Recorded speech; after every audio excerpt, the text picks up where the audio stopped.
ऐसा कुछ नहीं है कि मैं सिर्फ यूथ के लिए म्यूज़िक बनाता, बल्कि अगर आप देखेंगे तो मेरा जो म्यूज़िक है वो जैसे मेरा गाना था मौला मेरे मौला, वो तो एक बहुत ही पुरानी लेगेसी को रिप्रेजेंट करता है। यूथ में केवल आजकल जिस किस्म का संगीत चल रहा है, डांस नंबर्स वगैरह ज़्यादा चलते हैं, लेकिन मेरा जो म्यूज़िक है वो उतना ही सादा भी है।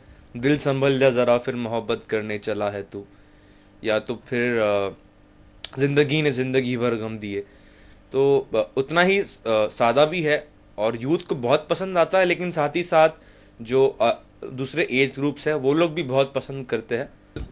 आशिकी 2 का म्यूजिक मैं कर रहा हूँ और मुझ पर सच कहूँ तो कोई प्रेशर नहीं है, क्योंकि आशिकी 2 आशिकी के ब्रांड से ज़्यादा मेरे खुद का नाम का ब्रांड मुझे प्रेशर करता है। क्योंकि जैसे मैंने आपसे बताया कि बोल हमें वो बातें जुदा हो के भी, और बस एक पल, और तेरे बिन, ऐसे तो से नैना लागे, ऐसे गानों के बाद कन करके लोग जो है मुझसे ही बहुत उम्मीदें रखते हैं। और आशिकी से ज़्यादा वो लोग, मेरे जो फैंस हैं, वो मुझसे उम्मीद रखते हैं कि कुछ मुझसे एक्स्ट्राऑर्डिनरी ही कोई गाने आएंगे।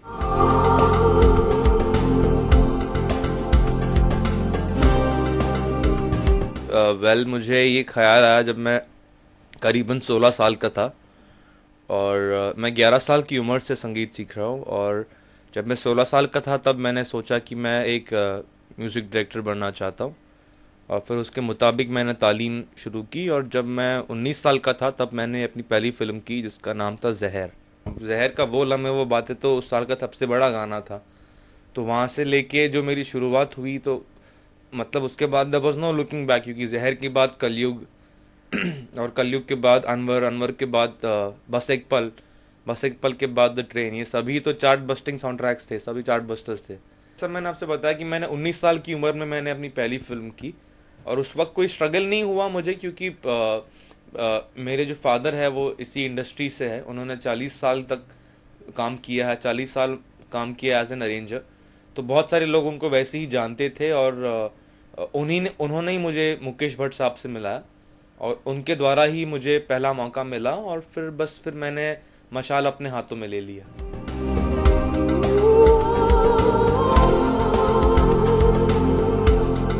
मैं सिंगर तो बस ऐसे ही हूँ, क्योंकि मैंने कुछ गाने मुझे गाने पड़े। जब मैंने द ट्रेन का म्यूजिक किया तो इमरान हाशमी साहब के बाल बढ़ रहे थे, क्योंकि वो आवारापन की शूटिंग करनी थी उनको उसके बाद। तो उन्होंने बोला इसके बाल अभी बढ़ाने वाला, उसके पहले कंटिन्यूटी में मिथुन जल्दी गाना कर दो। तो मैंने जब गाया तो मैं दरअसल किसी और सिंगर से गवाना चाह रहा था, वो अजनबी जो गाना था, पर वक्त नहीं मिल पा रहा था, तो फिर मैंने ही तुरंत ही खुद गा दिया, और वो गाना सुपर हिट हो गया। तो मैं हालात के कारण एक सिंगर बन गया। बचपन से जब जिस दौर में मैं बड़ा हुआ, अभी मेरी उम्र है 27, तो जिस दौर से मैं बड़ा हुआ, आजकल तो बहुत सारे अवार्ड्स हो गए, लेकिन फिल्म फेयर अवार्ड का बहुत एक मान था 90s के टाइम पर, और मैं उस वक्त छोटा हुआ करता था, और मैंने उस वक्त में हमेशा सोचा था कि किसी दिन मैं फिल्म फेयर अवार्ड जरूर लेना चाहूंगा। हाँ, तो शायद उसका इंतजार तो नहीं है, लेकिन जब वो होगा मुझे खुशी होगी।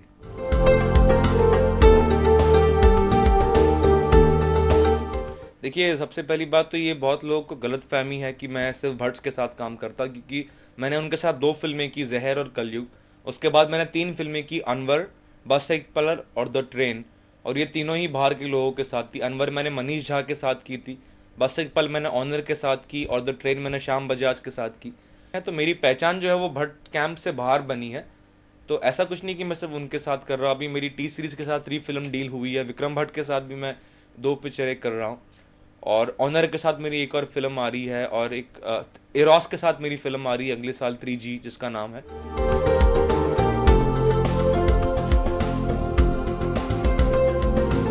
मेरा फेवरेट तो वैसे कोई ऐसा फेवरेट नहीं है, लेकिन आज के दौर में मैं MM cream, Harris Jayraj, Vishal Bhardwaj, हाँ, इन लोगों का काम मैं बहुत पसंद करता हूँ। जहाँ तक एक मार्केट पोजीशन का सवाल है, तो मेरे फैंस और मेरे लिसनर्स, अगर आप मेरे गानों की लिस्ट देखेंगे तो आप उसमें 100% सक्सेस रेशियो देखेंगे कि मेरे पहले गाने से लेके जिस्म 2 तक सारे गाने लोग बहुत पसंद करते हैं।